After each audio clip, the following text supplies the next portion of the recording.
1 Samuel, capítulo 3. O menino Samuel continuava servindo ao Senhor, supervisionado por Eli. Naqueles dias a palavra do Senhor era muito rara, e as visões não eram frequentes. Certo dia, Eli, cujos olhos estavam enfraquecendo a ponto de não conseguir enxergar, estava deitado no seu aposento. A lâmpada de Deus ainda não havia se apagado, e Samuel também estava deitado no templo do Senhor, onde estava a arca de Deus. Então o Senhor chamou: Samuel, Samuel. Ele respondeu: Aqui estou. E correu até Eli e disse: Aqui estou, pois me chamaste. Mas ele disse: Eu não te chamei, volta e deita-te. E ele foi e se deitou. O Senhor chamou novamente: Samuel. E Samuel se levantou, foi até Eli e disse: Aqui estou, pois me chamaste. Mas ele disse: Eu não te chamei, filho meu, volta e deita-te. Samuel ainda não conhecia o Senhor, e a palavra do Senhor ainda não lhe havia sido revelada. Então o Senhor chamou Samuel pela terceira vez. Ele se levantou, foi até Eli e disse: Aqui estou, pois me chamaste. Então Eli entendeu que o Senhor estava chamando o menino. E Eli disse a Samuel: Vai deitar-te, e se ele te chamar, diz: Fala, Senhor, pois o teu servo ouve. Samuel foi e deitou-se no seu lugar. Depois disso, o Senhor voltou, permaneceu ali e chamou como das outras vezes: Samuel, Samuel. Então ele respondeu: Fala, porque o teu servo ouve. Então o Senhor disse a Samuel: Estou a ponto de fazer algo em Israel que fará tinir os ouvidos de todo aquele que o souber. Naquele dia, agirei contra Eli, cumprindo tudo o que tenho dito a respeito da família dele, do início ao fim. Porque já lhe disse que julgarei sua família para sempre, pois ele sabia do pecado de seus filhos, que blasfemavam contra Deus, mas não os repreendeu.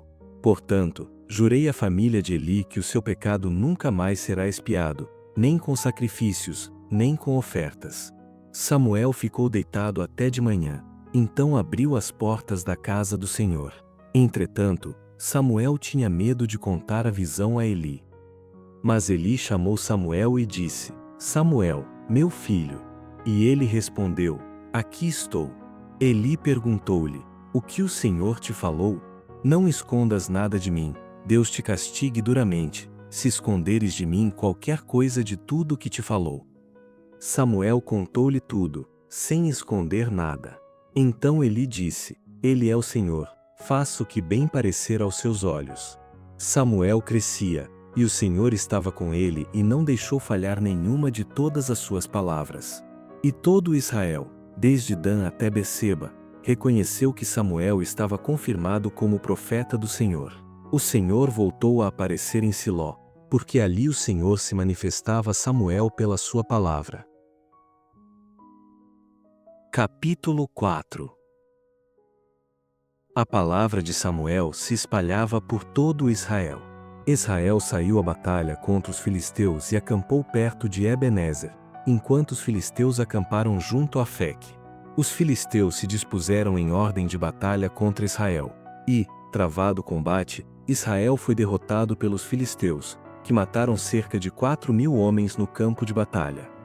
Quando o povo voltou ao acampamento, os anciãos de Israel disseram: Por que o Senhor nos feriu hoje diante dos filisteus? Tragamos a arca da aliança do Senhor que está em Siló, para que ela venha ao nosso meio e nos livre da mão de nossos inimigos. Então o povo mandou trazer de Siló a arca da aliança do Senhor dos Exércitos, que está entre os querubins, e os 2 filhos de Eli, Ofni e Finéias, acompanhavam a arca da aliança de Deus. Quando a arca da aliança do Senhor chegou ao acampamento, todo Israel começou a gritar bem alto, até que a terra tremeu. Quando os filisteus ouviram o som dos gritos, disseram: Que quer dizer este grande barulho no acampamento dos hebreus? Quando souberam que a arca do Senhor havia chegado ao acampamento, os filisteus ficaram amedrontados e diziam: Os deuses vieram ao acampamento. Diziam mais: Ai de nós! Nunca aconteceu tal coisa antes. Ai de nós! Quem nos livrará da mão desses poderosos deuses? Esses são os deuses que feriram aos egípcios com todo tipo de pragas no deserto. Ó filisteus, sede fortes e corajosos para que não venhais a ser escravos dos hebreus, como eles foram de vós, sede homens e lutai. Então os filisteus atacaram, e Israel foi derrotado, fugindo cada um para sua tenda. Houve grande matança, pois foram mortos 30.000 homens de infantaria de Israel. A arca de Deus também foi levada, e os 2 filhos de Eli, Ofni e Finéias, foram mortos. Então um homem de Benjamim, correndo do campo de batalha, chegou no mesmo dia a Siló, com as roupas rasgadas e coberto de terra. Quando ele chegou a Siló, Eli estava atento, assentado numa cadeira na beira do caminho, porque seu coração estava ansioso por causa da arca de Deus. E quando aquele homem chegou e contou isto na cidade, a cidade toda rompeu em lamentos. Ouvindo os lamentos, Eli perguntou: que é este alvoroço? Então o homem, apressando-se, chegou e contou a Eli. Eli tinha 98 anos, e os seus olhos estavam parados, de modo que já não enxergava. Então aquele homem disse a Eli: estou vindo do campo de batalha, de onde fugi hoje mesmo. Eli perguntou: que foi que aconteceu, meu filho? Então aquele que trazia as notícias respondeu: Israel fugiu dos filisteus, e houve grande matança entre o povo. Além disso, teus 2 filhos, Ofni e Finéias, também foram mortos, e a arca de Deus foi levada. Quando ele mencionou a arca de Deus, Eli caiu da cadeira para trás, perto da porta, e quebrou o pescoço e morreu, porque era velho e pesado. Ele foi juiz em Israel durante 40 anos. Sua nora, a mulher de Finéias, estava grávida e prestes a dar à luz. Quando ouviu a notícia de que a arca de Deus havia sido levada e de que seu sogro e seu marido estavam mortos, ela se encurvou e deu à luz, por causa das dores que teve.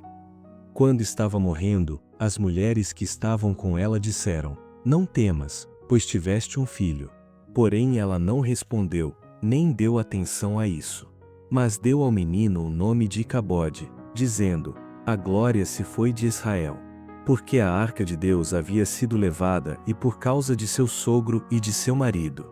E disse: a glória se foi de Israel, pois a arca de Deus foi levada.